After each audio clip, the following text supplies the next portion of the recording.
दोस्तों, राजा विक्रमादित्य अक्सर रात में वेश बदलकर अपनी प्रजा के हालात जानने निकलते थे। वह अपने सच्चे प्रेम से भरे दिल के साथ सड़कों पर घूमते थे।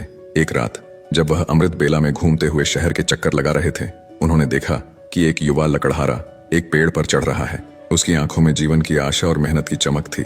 लेकिन तभी अचानक एक भयंकर भालू उस पेड़ पर चढ़ने लगा। राजा ने आश्चर्य से देखा कि भालू कैसे उस पेड़ पर चढ़ रहा है, क्योंकि यह आमतौर पर भालू की आदत नहीं होती। युवा लकड़हारे ने जब भालू को देखा तो उसकी धड़कनें तेज हो गईं। डर के मारे उसने पेड़ की शाखा छोड़ दी और सीधे धरती पर गिर पड़ा। उसकी जान चली गई। वहीं भालू ने पेड़ से नीचे उतरते ही अपनी असली पहचान बदल ली और एक खूबसूरत लड़की का रूप धारण कर लिया। राजा विक्रमादित्य दूर से यह नजारा देख रहे थे। उनका मन जिज्ञासा से भर गया।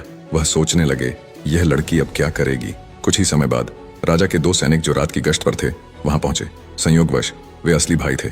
छोटे भाई की नजर जब उस खूबसूरत लड़की पर पड़ी तो उसने बड़े भाई से कहा, भाई देखो कितनी सुंदर लड़की बैठी है, मुझे तो शादी करनी है।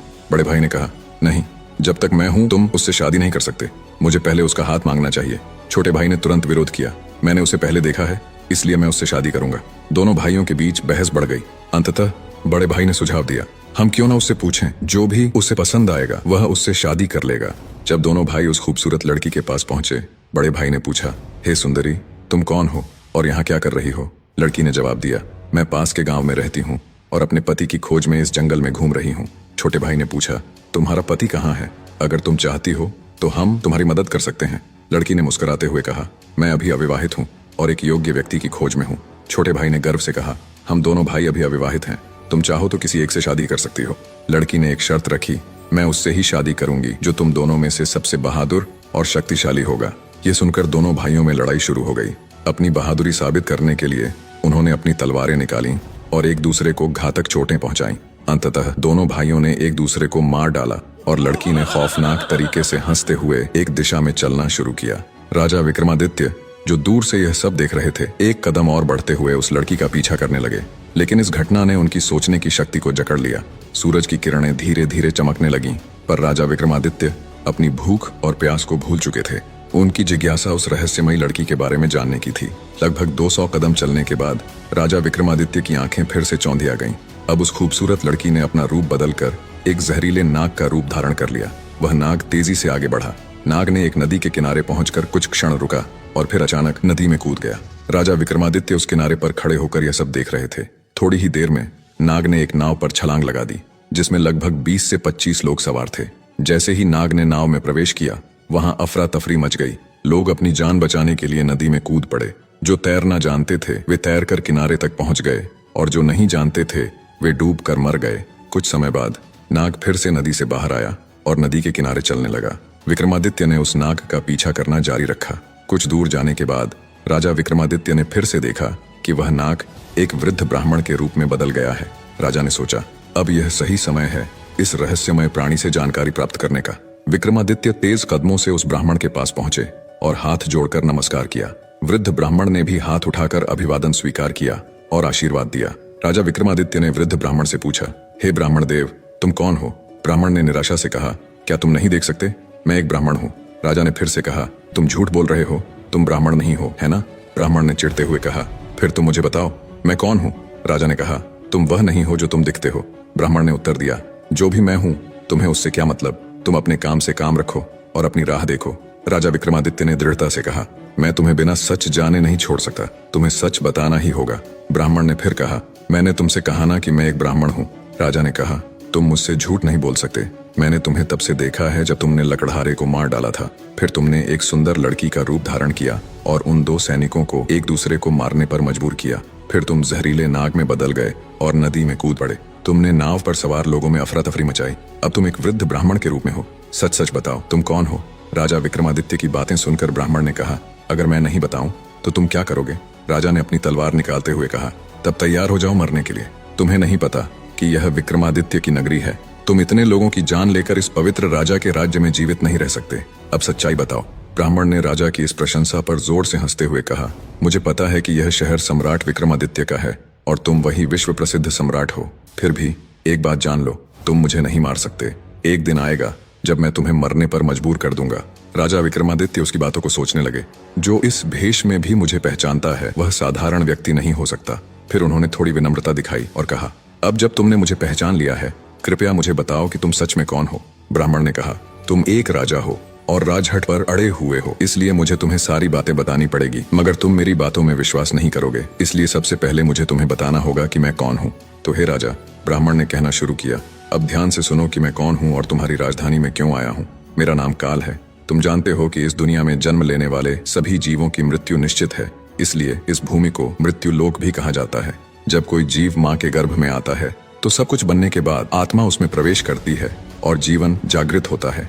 इसी समय उसके मृत्यु का समय, स्थान और परिस्थितियां भी सृष्टिकर्ता द्वारा निर्धारित की जाती हैं।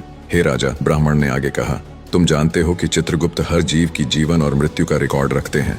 जब किसी जीव की मृत्यु का समय आता है तो वह धर्मराज को सूचित करते हैं। अब चूंकि सभी जीवों की मृत्यु और मुक्ति का विभाग भगवान शिव के पास है, इसलिए धर्मराज भगवान शिव से अनुमति मांगते हैं कि उस जीव को मृत्यु दी जाए। जब भगवान शिव अनुमति देते हैं तो धर्मराज मुझसे यानी काल से कहते हैं कि जाओ और उस व्यक्ति की जान ले लो, तब मैं इस मृत्यु लोक में आता हूँ।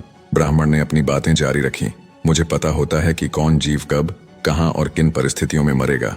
मैं उस जीव को निश्चित स्थान पर निश्चित समय पर पहुंचाता हूँ जहाँ उसकी मृत्यु लिखी गई होती है। मैं वही परिस्थितियां और स्थिति बनाता हूँ। हे राजा, ब्राह्मण ने कहा, मैंने उस लकड़हारे को नहीं मारा। राजा विक्रमादित्य ने कहा, तुम फिर से झूठ बोल रहे हो। मैंने अपनी आंखों से देखा कि तुम उस लकड़हारे की मृत्यु का कारण बने।